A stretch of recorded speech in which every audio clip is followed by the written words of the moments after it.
Welcome to paragraph 3, the battle against climate change. And in this paragraph, we're going to look at how we could reduce greenhouse gas emissions.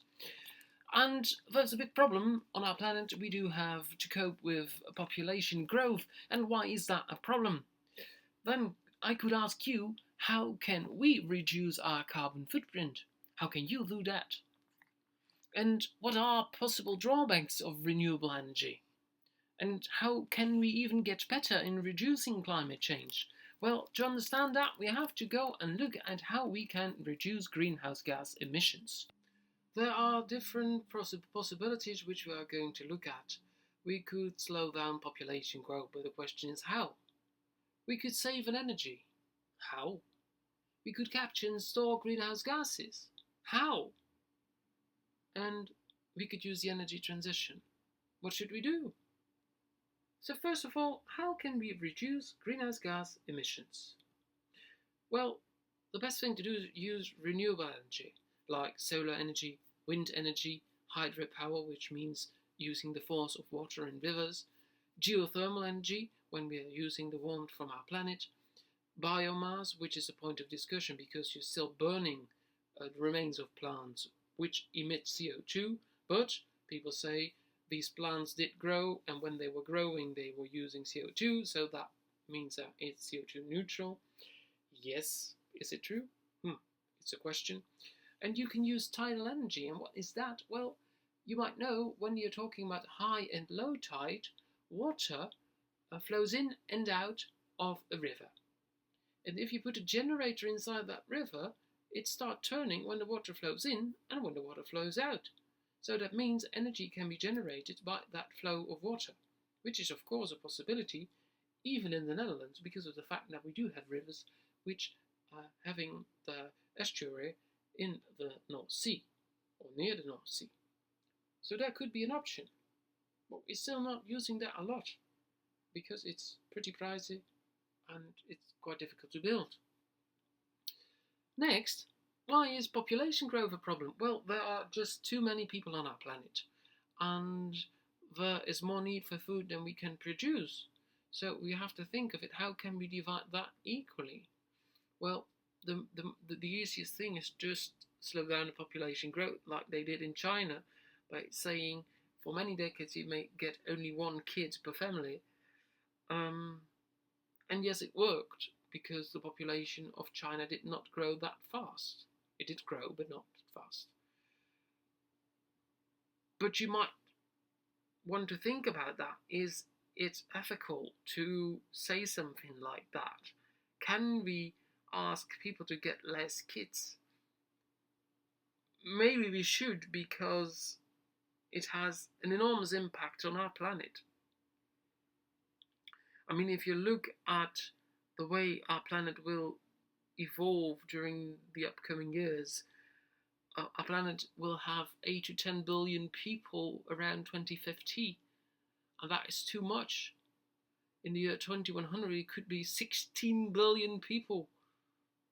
That is impossible. Our planet can't bear that. So we have to cope with it or change something in our habits. And one of the most important habits is, of course, getting kids. We should not have that much of them. Many kids mean many problems, some people say. Is that true? First of all, we should reduce our carbon footprint. I think if we do that, it helps us a lot. And if you should swap your Big Mac for a McPlant, it means that you will use 7 square meters less of soil. 7 square meters! That's a lot. I mean, per capita, per person. You could, if you swap that Big Mac, shower 10 minutes a day extra, because that is the amount of water that is needed for creating a Big Mac instead of a McPlant. You could drive 29 kilometers with a car with an internal combustion engine, which uses fossil fuel, a day extra if you did not eat that Big Mac. So the influence on what you're eating is enormous. It's very big. So that's something to think about. Can we eat less meat and be able to reduce our carbon footprint with that? And if we look at this map, you see that the ecological footprint or carbon footprint in certain countries is, well, pretty big. Of course, the United States shows that, well, it's one of the most pollutant countries in the world, but it's not the biggest one. You see that near Saudi Arabia, there's that small country, the United Arab Emirates, which has an enormous ecological footprint, and the same counts for Belgium. And there are many reasons for that, and I'm not going to discuss these now, but you may notice that there are only a few countries left which do not have that big footprint on our planet. And unfortunately, we are part of it. So, how can we reduce our emission of greenhouse gases? Well, most important, we have to make agreements on the climate, like the 2016 Paris Agreement on Climate. In Paris, they decided that we have to limit the average global temperature increase to 2 degrees centigrade. And we have to achieve a net zero emissions by mid-century. That means in 2050, we are not allowed anymore to emit greenhouse gases. We have to enhance resilience and adaptation to climate impacts certain to occur. So we have to think about what's going to happen and how can we save each other with that. And we have to align financial flows in the world with these objectives. So we have to work it out so that people who are living in those countries are able to live there quite safe. And what can we do at home? Consume less. About that Mac plant where I was talking about. A t-shirt have may cost the same amount of emissions as 2 or 3 days of your home electricity, so don't throw it away if it's not needed.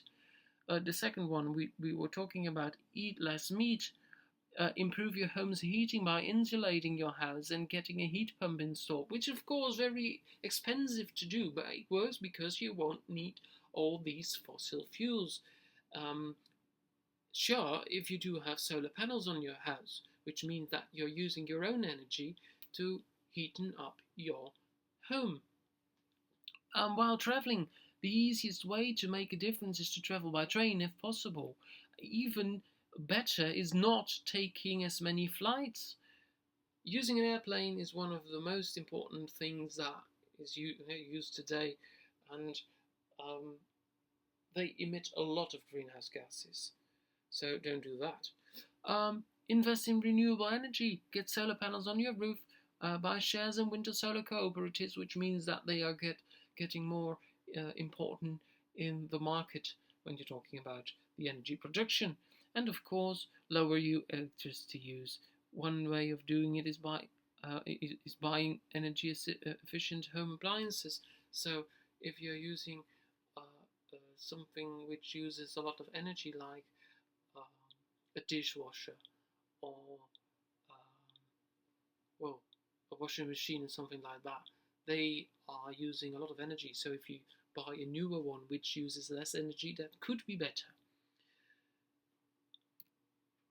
Of course, if you're going to produce solar panels and wind turbines, they emit greenhouse gases as well during the production, but we can use it.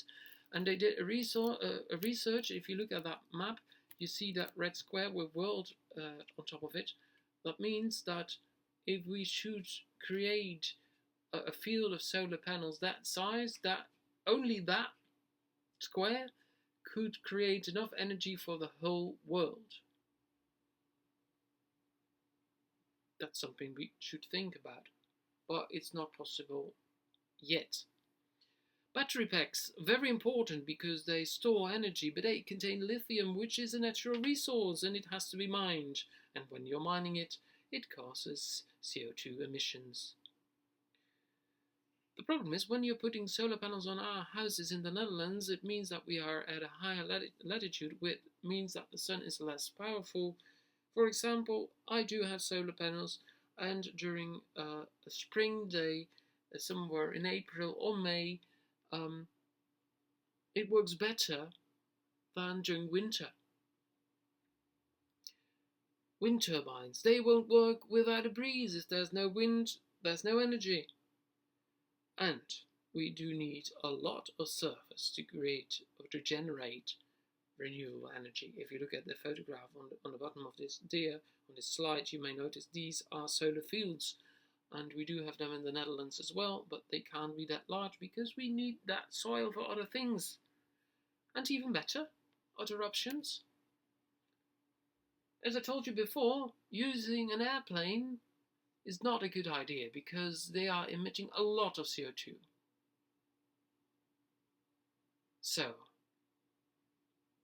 if we want to change it, we should think of adding bulk carriers and container vessels and even air freight to climate agreements. They are exempt, they don't have to pay tax on their fuels.